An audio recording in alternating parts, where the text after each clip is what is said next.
सबसे पहले बात करेंगे लोकसभा चुनाव 2024 की। प्रधानमंत्री नरेंद्र मोदी का मिशन मरुधरा। प्रधानमंत्री मोदी की टोंक के उनियारा में जनसभा है। आज भाजपा प्रत्याशी के समर्थन में जनसभा को संबोधित करेंगे प्रधानमंत्री नरेंद्र मोदी। लगातार बैक टू बैक राजस्थान के दौरे प्रधानमंत्री नरेंद्र मोदी के द्वारा किए जा रहे हैं। ऐसे में देखना होगा कि कितना फायदा इससे बीजेपी को मिलता है। क्या उनके दौरे, क्या उनकी सभा एक गेम चेंजर साबित होती है लोकसभा चुनाव के लिए? जो मिशन रखा गया है, मिशन 25, क्या वो पूरा हो पाता है? लगातार जो दिग्गज हैं राजस्थान का रुख कर रहे हैं और प्रधानमंत्री नरेंद्र मोदी भी लगातार राजस्थान पहुंच रहे हैं। सभाएं उनकी हो रही है, रोड शो उनके द्वारा किए जा रहे हैं और टोंक के उनियारा में भी आज जनसभा प्रधानमंत्री मोदी की है। भाजपा प्रत्याशी के समर्थन में जनसभा है। और आखिर क्या कुछ खास आज प्रधानमंत्री नरेंद्र मोदी के संबोधन में होगा, इस पर भी निगाहें बनी रहेंगी। हालांकि प्रस्तावित कार्यक्रम है प्रधानमंत्री नरेंद्र मोदी का और ऐसे में तैयारियों को लेकर लगातार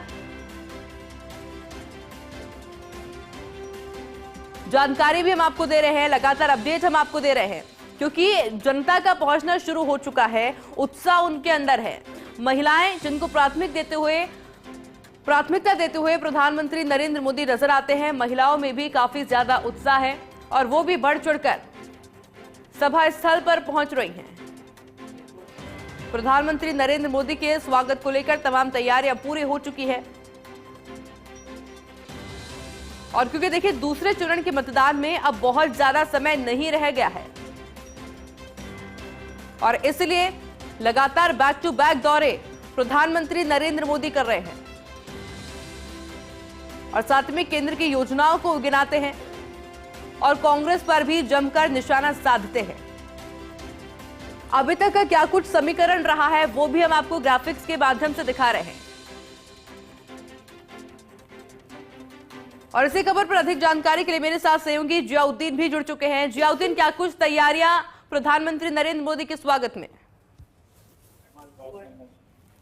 आइए देखिएगा कि उनियारा के अंदर पीएम मोदी की सभा होना है और उसको लेकर पूरी तैयारियां मुकम्मल हो चुकी हैं और लगातार यहाँ पे जो बड़ी संख्या में हैं वो लोग आ रहे हैं पीएम मोदी को सुनने के लिए, क्योंकि टोंक सवाई माधोपुर लोकसभा के अंदर दूसरे चरण के अंदर चुनाव है। 26 तारीख को ये चुनाव होना है। ऐसे के अंदर सबसे अहम फोकस इसी सीट के ऊपर रहेगा और उनियारा के अंदर चुनावी सभा रखने के पीछे एक ही वजह है कि सवाई माधोपुर और टोंक जिले की ये बॉर्डर है और इसी के अंदर बॉर्डर के ऊपर ये सभा का आयोजन किया गया है, क्योंकि इसके पीछे अहम ही मकसद है कि जो कांग्रेस का जो कोर वोट बैंक है उसके अंदर किस तरह से सेंधमारी की जाए और फिलहाल उसी को लेकर इस सभा का आयोजन किया गया है। जी आयशा। जियाउद्दीन, किस किस की मौजूदगी आज रहने वाली है मंच पर जब संबोधन देंगे प्रधानमंत्री मोदी?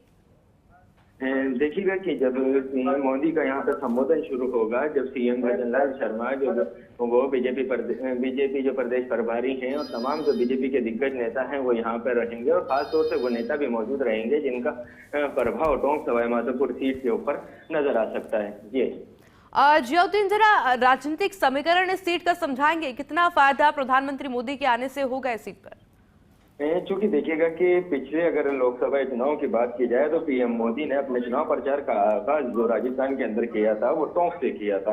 टोंक के अंदर एक बड़ी सभा हुई थी और जिसके बाद पूरा माहौल बदलता गया था, भाजपा में ही हो गया था और यही नतीजा रहा है कि सुखबीर सिंह जोना चौधरी पिछली बार भी 1 लाख कुछ वोटों से यहाँ से जीत हासिल करी थी। क्योंकि अगर इस बार ये जो सभा हो रही है ये देवली उनियारा विधानसभा सीट के पर हो रही है। उनियारा को इसलिए चुना गया है क्योंकि जो हरीश मीणा है कांग्रेस की जो उम्मीदवार हैं वो देवली उनियारा से विधायक हैं। ऐसे के अंदर यहाँ पर ये सभा को रखा गया है। फिलहाल इसके ऊपर अगर समीकरणों की बात की जाए तो सीधा जो मीणा वोटर हैं, जो गुर्जर वोटर हैं, उनको साधने की कोशिश की गई है, क्योंकि सचिन पायलट ने भी पुरजोर कोशिश कर रही है यहाँ से हरीश मीणा को जिताने के लिए। कुल मिला के जो कांग्रेस का जो कोर वोट बैंक है, खासतौर से मीणा बाहुल्य इलाके के अंदर सभा का आयोजन करना तो कहीं जो वो है वो अपने बीजेपी के प्रत्याशी के लिए काफी फायदेमंद रहने वाली है।